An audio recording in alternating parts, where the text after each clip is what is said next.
Olá, minhas queridas amigas e meus queridos amigos. Tudo bem, pessoal? Estamos aqui de volta para o nosso 10º encontro, 10º bate-papo. E já vamos, sem perder tempo, falar a respeito do nosso encontro passado, uma breve revisão, um breve resumo. Nós falamos de tutelas provisórias e eu tentei mostrar ali para vocês, amigos, que o nosso foco, principalmente pensando em provas objetivas, deve começar ali no artigo 294 e ir até o 311.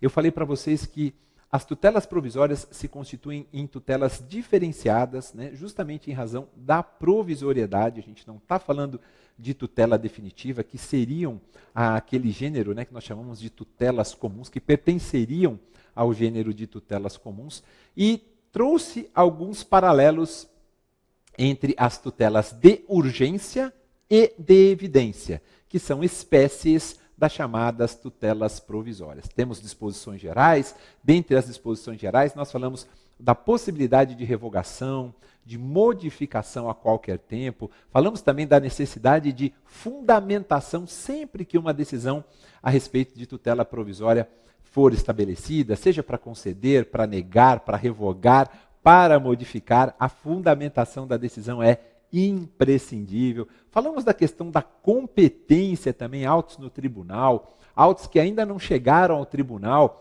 e aquele período que está ali entre a publicação da sentença, não é? E o início do prazo para a interposição do recurso de apelação. Eu quero formular um pedido de tutela provisória, como é que eu acabo procedendo? Falamos da teoria do risco-proveito, extremamente importante, porque tratamos de algo provisório. Se é algo provisório que pode ser modificado no futuro, que pode ser revogado, né, nós não sabemos o que vai acontecer, por vezes o juiz tem a faculdade de exigir uma contracautela, né, uma caução real, fidejussória, para garantir eventuais prejuízos que a parte adversa possa ter. Teoria do risco-proveito, caracterizada pela chamada responsabilidade objetiva. Falamos de tutela antecipada antecedente e a sua consequente estabilização, inspiração do referê do direito francês e também um pouquinho do direito italiano. E disse a vocês, tutela antecipada antecedente, foquem, meus queridos amigos, no 303 e no 304. E só lembrando, depois que a tutela antecipada antecedente for estabilizada, é possível sim nós tentarmos modificar o conteúdo daquela tutela que foi estabilizada. Como? Através da propositura de uma ação que não é ação rescisória, e nós temos o prazo de 2 anos para tanto. Falamos também das tutelas cautelares que podem ser requeridas em caráter antecedente, depois de efetivada a tutela cautelar, 30 dias, né, para você trazer o seu pedido principal, tudo nos mesmos autos, algo que lembra bastante o que nós víamos no CPC de 73, só que no CPC de 73 nós chamávamos de processo cautelar. Aliás, o processo cautelar estava no livro 3 do CPC de 73. Hoje a gente não fala mais em processo cautelar, mas sim em tutela cautelar. E 2 últimos pontos que nós vimos. Nós falamos da tutela de evidência, lá no artigo 311, e eu mencionei para vocês, olhem, os incisos 2 e 3 daquele rol meramente exemplificativo, porque nós invocamos a ação monitória como um exemplo de tutela de evidência. Nos incisos 2 e 3 do 311, é perfeitamente possível que o juiz defira liminarmente o pedido de tutela de evidência, inaudita altera partes, sem ouvir a outra parte. No inciso 1 e 4, como a gente já teve um contraditório antes, há necessidade de dialogar com as partes. E por fim, falamos das limitações em relação às tutelas provisórias contra a Fazenda Pública. Atenção, queridos amigos, por gentileza, ao artigo 1059 do CPC, a Lei 8.437 de 92 e também, meus queridos amigos, não se esqueçam da Lei 12.016 de 2009, a Lei do Mandado de Segurança, principalmente seu artigo 7º, parágrafo 2º. Na 8437 de 92, uma atenção principalmente ao artigo 1º, né, e seus parágrafos, mas também é importante nós lembrarmos do artigo 2º, 3º e 4º. Ou seja, nós temos limitações em relação às tutelas provisórias requeridas contra a Fazenda Pública, porque nós estamos diante de um ente público que goza de prerrogativas, que lida com o erário público, isto é fundamental. Perfeito? Ufa! Esse foi o resuminho do nosso encontro passado. Hoje, sem perder tempo, a gente já começa a falar de processo de conhecimento, não é? Nós temos dentro desse nosso módulo, nós temos processo de conhecimento, cumprimento de sentença. Vamos começar falando de processo de conhecimento. Repito, dentro de um raciocínio linear, dentro daquilo que nós programamos, eu estou muito feliz com esse resultado. E a gente começa falando de formação, né, do processo, depois a gente fala de suspensão, a gente fala de extinção, e vamos trabalhar, evidentemente, fase postulatória e fase organizatória. Já já eu chego lá, tá bom? Primeiro, algumas noções sobre formação, suspensão e extinção do processo. Pensemos assim, queridos amigos. Vamos respirar fundo, né? Para a gente iniciar um novo tema, né? Pensemos assim. O processo em si, ele é um resultado de uma materialização de um direito abstrato de ação, direito subjetivo de ação, direito constitucional de ação. Então, o processo serve como um resultado da materialização desse direito constitucionalmente consagrado. E tudo isso se dá através da propositura de uma demanda, propositura de um pleito. E isso, obviamente, também se dá através de uma petição inicial. Então, eu exerço meu direito constitucional subjetivo, exerço se eu quiser, né, ou não. Exercendo esse meu direito, eu vou levá-lo ao conhecimento do judiciário, materializá-lo, né, através da minha petição inicial. A petição inicial, ela traz todos os elementos necessários para a identificação de quem são os sujeitos, quais são os fatos, quais são os fundamentos jurídicos do pedido, quais são as provas que eu pretendo produzir, todos aqueles requisitos do artigo 319 e também 320, onde eu faço ou providencio a juntada dos documentos necessários para tanto. Aliás, preclusivo. O autor tem que juntar na inicial, o réu tem que juntar na contestação. Por quê? Porque posteriormente eu posso juntar a prova documental? Claro que pode, Maurício, mas desde que se trate de documento novo. Então, apenas para que a gente conclua, né, essas noções gerais, podemos assim afirmar, como nós fizemos em relação às tutelas provisórias, a partir desse momento em que nós já temos uma petição inicial elaborada, a partir desse momento em que nós já temos o nosso pleito ali consagrado, decorrência desse direito constitucional subjetivo de ação, nós já temos uma relação jurídica processual. Ainda que apenas linear. Por quê? Porque eu protocolei a minha petição inicial e ela foi ao magistrado. Lembrando as lições de Oscar von Below, né?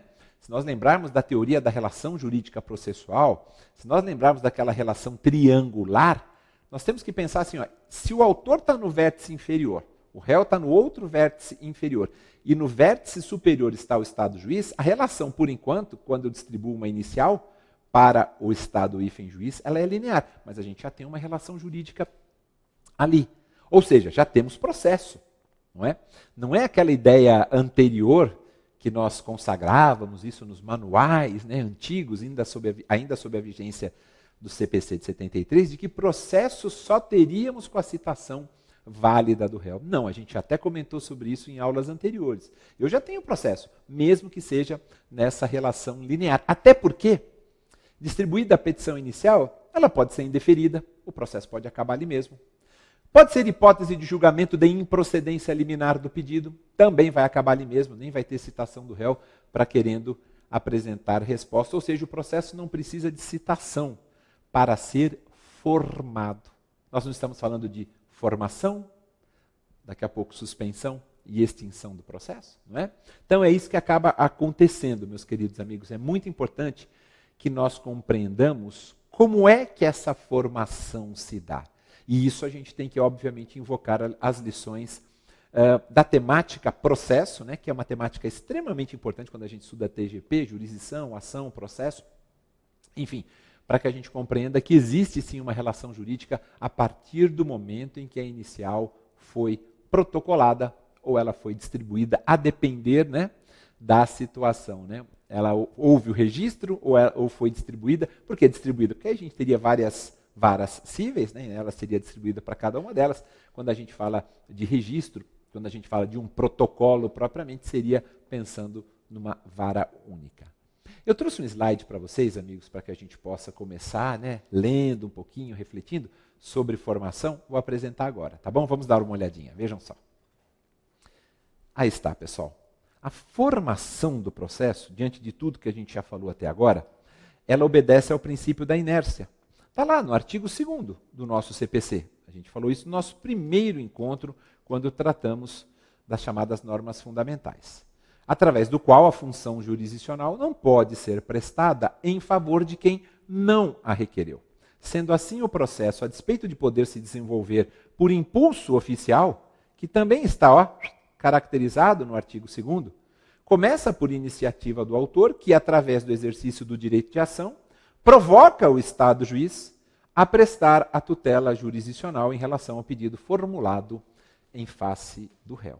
É assim que funciona, não é? A formação se dá aí. E o primeiro momento da formação processual, a gente pode afirmar, né, é justamente a propositura do seu pleito, é a propositura da demanda, não a propositura da ação. Né? Tecnicamente não é correto falar isso, amigos. Por quê? Porque a ação é um direito constitucional subjetivo, a gente já conversou sobre isso. Essa formação, ela acaba se dando, se a gente pegar o artigo 312, a gente vai compreender, aliás, como é que ela acaba se dando. Né? Eu ia falar agora, mas vamos fazer a leitura, vocês vão perceber. Olha só, como é que essa formação se perfectibiliza. Né? Considera-se, errado aqui a terminologia, né? Tecnicamente não está correto, considera-se proposta a ação, você não propõe ação, a gente acabou de falar. Considera-se proposta a ação quando a petição inicial for protocolada. Pronto, está aqui, protocolada. Todavia, a propositura da ação só produz quanto ao réu os efeitos mencionados lá no artigo 240, depois que ele for validamente citado. Então, o que nós temos? A formação do processo se dando com o protocolo da petição inicial, artigo 312 do CPC. Não é mais com a questão da distribuição ou com o despacho, como a gente via no CPC de 73. E a propósito, a gente já falou sobre isso, por que é tão importante nós falarmos de formação? Por que é tão importante relembrar que quando nós estudamos a temática da competência, o artigo 43, que trata da perpetuatio jurisdictionis, ele nos diz o seguinte, que a competência ela é determinada no momento do registro ou da distribuição da inicial. Eu usei essas duas palavrinhas agora há pouco. No momento do registro, do protocolo, quando for vara única, ou da distribuição, quando forem várias varas e a gente não sabe para qual das varas o nosso pleito será distribuído. Então, a competência, ela é determinada nesse momento, do registro ou da distribuição da inicial, sendo irrelevantes as modificações do estado de fato ou de direito ocorridas posteriormente, salvo, exceto, quando suprimirem órgão judiciário ou alterarem a competência absoluta. Então, uma coisa tem a ver com a outra. É muito importante que a gente faça essa correlação do artigo 312, também com o 43 do CPC. Aliás, falando do 312, aquela ressalva que é feita em relação ao 240, vamos colocar o 240 na tela, por gentileza? Vejam só, pessoal, A ressalva não, a menção que é feita em relação ao 240, porque o 312 diz que considera-se proposta a ação quando a inicial for protocolada, todavia a propositura só produz quanto ao réu os efeitos mencionados aqui, no 240, depois que ele for validamente citado. Quais são os efeitos da citação válida? Mesmo que ordenada por um juízo incompetente. De novo, a gente falando de competência, hein? Ela induz litispendência, vamos lembrar aqui, torna litigiosa a coisa e constitui em mora o devedor, ressalvado o disposto nos artigos 397 e 398 do nosso Código Civil. Tá bom, amigos? É só para a gente relembrar, eu sei que vocês se recordam muito bem, mas não custava nada a gente colocar de novo o artigo 240 para vocês. Meus queridos amigos, depois que for feita a citação, ainda falando sobre essa ideia da formação do processo, para que depois a gente passe para a suspensão, depois que for feita a citação, vamos imaginar que tudo tenha ocorrido de maneira normal, a inicial tenha os seus requisitos devidamente preenchidos. Tendo sido feita a citação, até o saneamento do processo, é defeso ao autor, é proibido ao autor, sem o consentimento do réu, modificar o pedido ou a causa de pedir, não é? Por quê? Porque já foi feita a citação. E quando a gente fala de pedido ou causa de pedir, a gente está falando de elementos objetivos da demanda, mantendo-se as mesmas partes, elemento subjetivo da ação, salvo aquelas substituições permitidas por lei. A esse fenômeno nós chamamos de perpetuação dos elementos da demanda, ou estabilização objetiva da demanda. Isso, repito, amigos, ainda falando de formação, feita a citação, tudo ocorrendo normalmente. O autor pode, por exemplo, aditar, o autor pode alterar o pedido, a causa de pedir? Pode, não tem problema. Feita a citação, ele precisará do consentimento do réu e só poderá fazer até a fase de saneamento. Antes disso, até a citação, ele pode alterar e não há necessidade de consentimento do réu. E isso se aplica também à reconvenção. Repito, nós chamamos isso de estabilização objetiva da demanda. Tema muito cobrado em provas objetivas é o 329, nós vamos a ele agora, tá bom? Vamos visualizar, vejam só. 329, amigos, aqui está. O autor poderá, deixa eu pegar aqui agora uma canetinha que fica mais fácil. O autor poderá, até a citação, até antes da citação, aditar ou alterar o pedido à causa de pedir sem necessidade de consentimento do réu, até antes da citação. Até o saneamento do processo, ele pode, esse é o momento limite, momento máximo, aditar ou alterar o pedido e a causa de pedir, mas aí, com consentimento do réu, assegurado o contraditório mediante a possibilidade de manifestação deste, ou seja, do réu, no prazo mínimo de 15 dias, facultado o requerimento de prova suplementar. Isso tudo se aplica à reconvenção e à respectiva causa de pedir. Nós estamos diante, então, de um fenômeno, eu prefiro chamar dessa maneira, de um fenômeno que a doutrina denomina estabilização objetiva da demanda. Maurício, mas e a subjetiva, né? Bom, subjetiva, somente teremos alterações decorrentes das hipóteses de substituição, né, de sucessão. Aí é uma outra decorrência, evidentemente, e isso pode acontecer. Às vezes falece a parte, né, ingressa o seu herdeiro, o seu sucessor, isso é normal. Agora, em relação à estabilização objetiva da demanda, né, nós chamamos isso de perpetuação dos elementos da demanda também. Eu gosto mais da expressão estabilização objetiva da demanda. Perfeito. Formação do processo, era isso que eu tinha para falar para vocês. Suspensão. Amigos, tem a ver com o que a gente acabou de falar também, né? Essa possibilidade de nós termos troca, né, das partes, né, substituição, sucessão, enfim. A suspensão do processo consiste na abstenção da prática dos atos processuais destinados à prestação jurisdicional, tudo isso em decorrência, por que ocorre a suspensão? Tudo isso em decorrência de uma decisão judicial que está baseada, que está lastreada em fatos jurídicos, em acontecimentos jurídicos, em atos jurídicos das partes ou em atos judiciais legalmente previstos. Quando a gente fala de suspensão, a primeira coisa que me vem à mente é o artigo 313. É muito importante. Perfeito. Só que o 314 também. Por quê? Porque o 314 diz, ok, suspende-se o processo. Mas o que a gente pode fazer durante a suspensão do processo? Ou não pode fazer nada? Aquelas hipóteses lá do 313, Maurício, que você mencionou. Está aqui, ó. Estou com ele aberto aqui, pessoal. Se a gente perceber, ó, olha como ele é grande. Tá aqui, opa, está aqui, ó. Na minha mão esquerda. Olhem só. Ele é muito grande. Naquelas hipóteses de suspensão do processo, quais sejam? Pela morte ou pela perda da capacidade processual, a gente acabou de falar, né? É o exemplo de qualquer das partes, de seu representante legal ou de seu procurador, pela convenção das partes, pela arguição de impedimento ou de suspeição,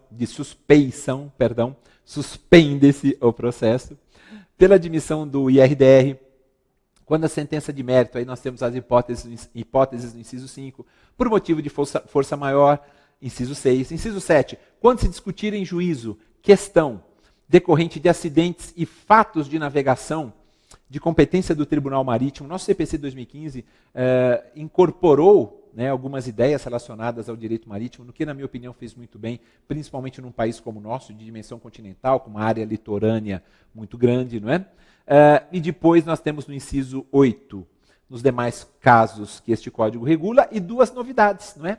Nos incisos 9 e 10, que decorrem do fato de que o processo também será suspenso pelo parto ou pela concessão de adoção, quando a advogada responsável pelo processo constituir a única patrona da causa, e o inciso 10 é relacionado ao advogado. Mesma situação, mas não relacionado à advogada, mas sim ao advogado, dizendo que também suspende-se quando o advogado responsável pelo processo constituir o único patrono da causa e tornar-se pai. Essas são as hipóteses, mas o 314, que era o que eu estava falando, diz o quê, pessoal? Que durante a suspensão, é proibido, claro, por isso que o processo fica suspenso, é proibido praticar qualquer ato processual. Mas o juiz tem a possibilidade de determinar a realização de atos urgentes, e até porque ele é o responsável, né, por presidir aquele feito, e ainda que o processo esteja suspenso, nós temos alguns atos que devem ser praticados, por caracterizarem-se em razão dessa urgência, e o juiz pode determinar de ofício que isso ocorra, não é? Salvo na hipótese de arguição, evidentemente, de impedimento e de suspeição.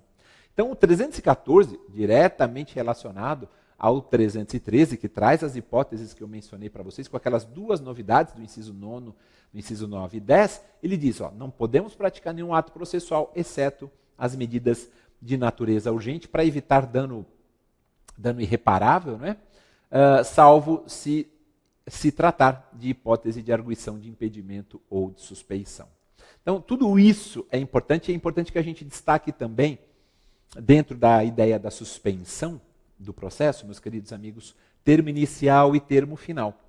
A suspensão do processo, ela terá seu termo inicial se decorrer de fato jurídico, né? Vamos imaginar, força maior, morte da parte, perda da sua capacidade, ela terá o seu termo inicial, se decorrer de fato jurídico, a partir do momento em que ocorreu o fato que deu ensejo.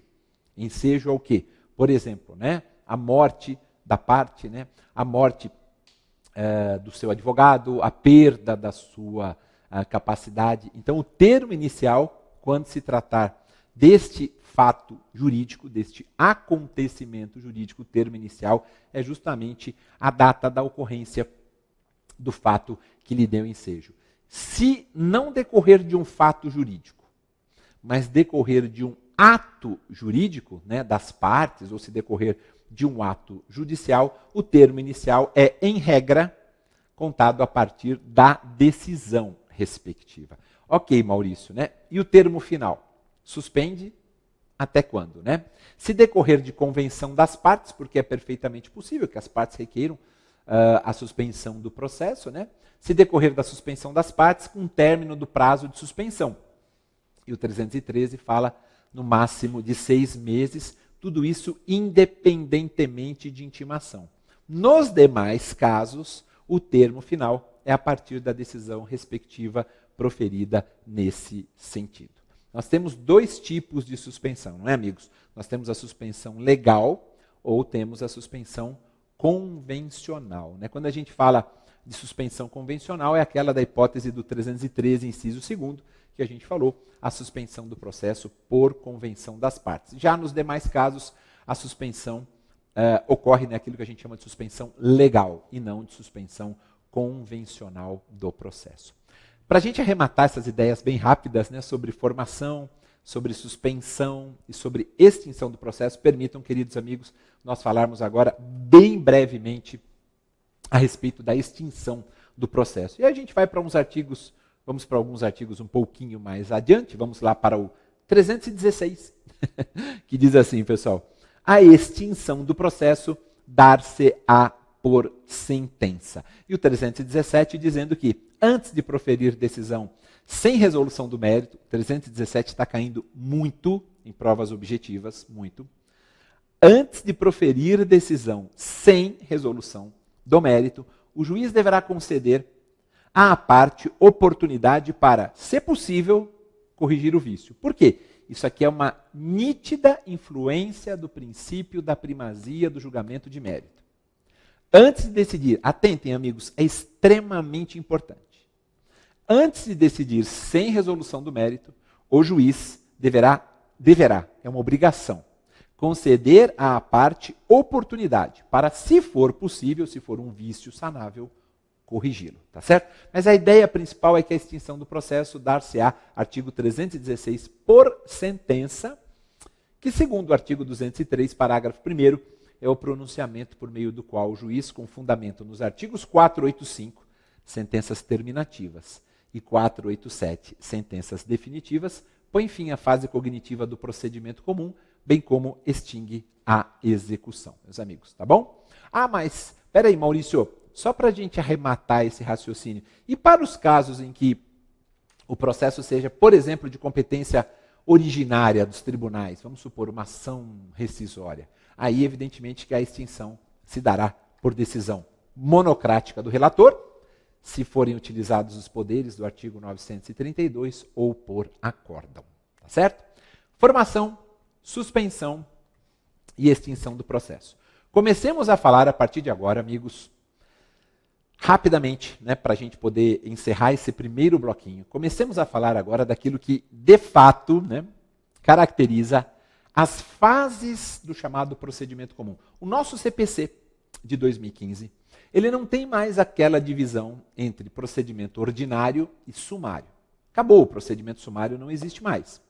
Nós tínhamos até um artigo importantíssimo, que era 275, no CPC de 73, relacionado ao procedimento sumário, que não mais existe. O que é que nós temos hoje? O procedimento comum, o rito comum. É assim que ele é denominado. Ah, Maurício, mas tem aquelas ações, você falou de uma delas, né, na sua aula, no seu bate-papo, não na sua aula, no seu bate-papo sobre tutelas provisórias, você falou da ação monitória. Nós temos as ações com procedimentos especiais. Então eu posso dizer que existe o procedimento comum e as ações com procedimentos especiais do CPC, eu diria, pode. E além. E vou além. Nós temos o rito comum, que é um rito residual, e eu vou explicar já já por quê, tem caráter residual. Nós temos as demandas com ritos especiais do CPC e também demandas com ritos especiais em legislações extravagantes. Por exemplo, mandado de segurança. É uma ação constitucional. A Lei 12.016 de 2009 tem um rito próprio ali para ela, se a gente parar para pensar, não é? Então nós temos procedimentos especiais previstos em legislações extravagantes. Não só as ações com procedimentos especiais de jurisdição contenciosa, e também os procedimentos especiais de jurisdição voluntária que nós temos no CPC. A monitória é um procedimento especial de jurisdição contenciosa, como são também embargos de terceiro, as possessórias, inventário e partilha, consignação e pagamento, ações de família, etc, etc, etc. Então, o que o CPC de 2015 fez? Ele passou a ser sistematizado a partir de um eixo, né, jurisdicional da tutela dos direitos, o que remete à sua organização à noção de procedimento. Por isso que a gente fala em procedimento comum e procedimento diferenciado. E por que eu digo caráter residual do procedimento comum? Pergunta que já foi formulada em exame oral. Senhor candidato, no que consiste o caráter residual do procedimento comum? O procedimento comum é, por essência, residual. Por quê? Porque ele é aplicado naquelas situações em que nós não tenhamos uma especificidade no conflito de interesses que exija uma via procedimental diferenciada. Se não se enquadrar como procedimento especial, cai na vala comum do procedimento comum. Por isso que a gente chama de caráter residual, residualmente. Que tipo de demanda que eu quero levar ao conhecimento do judiciário? Ah, envolve reintegração de posse. Opa! É uma tutela diferenciada. As ações possessórias têm um rito diferenciado, é um procedimento especial. Ah, não, é uma ação de cobrança, Maurício. Simplesmente eu emprestei um dinheiro para uma pessoa, ela não me pagou. Ótimo, aí cai na vala do procedimento comum, não é? Na vala comum do procedimento comum. Por isso que a gente diz caráter residual. Que não for especial, obviamente que acaba tendo o caráter comum. Né? Se não for especial, vai para o caráter residual do procedimento comum. Vejam um 318, amigos, apenas para a gente diagnosticar melhor isso. Né? Artigo 318. Aplica-se a todas as causas o procedimento comum. Vírgula. Salvo disposição em contrário deste código ou de lei. Disposição em contrário deste código, as ações com procedimentos especiais, que a gente mencionou agora. Ou em lei, o mandado de segurança é um exemplo. Né? Parágrafo único. O procedimento comum aplica-se subsidiariamente aos demais procedimentos especiais e ao processo de execução. Artigo 318, que inaugura o livro 1 da parte especial do nosso CPC, livro 1 que trata do processo de conhecimento e do cumprimento de sentença. Tá certo? Só lembrando que no nosso CPC 2015 nós temos 10 livros, meus amigos, 10. Nós tínhamos, e com parte geral e especial. Né? Isso é extremamente importante. Vejam que nós temos na parte geral e na parte especial, e mais as disposições finais e transitórias, elas compreendem 10 livros. São 10 livros. O CPC de 73 tinha metade disso, tinham 5 livros. Era o processo de conhecimento, processo de execução, processo cautelar, os procedimentos especiais e as disposições finais e transitórias. Né? A gente dobrou o número de livros, repito, e pela primeira vez a gente tem uma divisão entre parte geral e parte especial. Agora, dentro desse contexto, amigos, importantíssimo, só para a gente arrematar, agora eu prometo que arremato esse primeiro bloquinho. Dentro desse contexto, nós podemos identificar no procedimento comum 4 fases ou 4 estágios. 4 fases ou estágios, muito importantes para tudo que virá daqui para frente. Primeira fase ou estágio, postulatório. Segunda fase ou estágio, organizatório. Terceira fase ou estágio, instrutório. Quarta fase ou estágio, decisório. Postulatório, organizatório, instrutório, decisório. Postulatório, organizatório, instrutório e decisório. Maurício, eu não me recordo de ter ouvido isso quando eu estava na faculdade. Né? Comecei a ler a respeito depois que eu comecei a estudar. Me preparar para o concurso que eu tanto almejo. E é verdade. Durante os bancos acadêmicos não se dá tanta ênfase nessas fases, mas elas estão muito bem delineadas. Vocês querem ver? Olha, vamos começar pelo estágio postulatório. Rapidamente, amigos.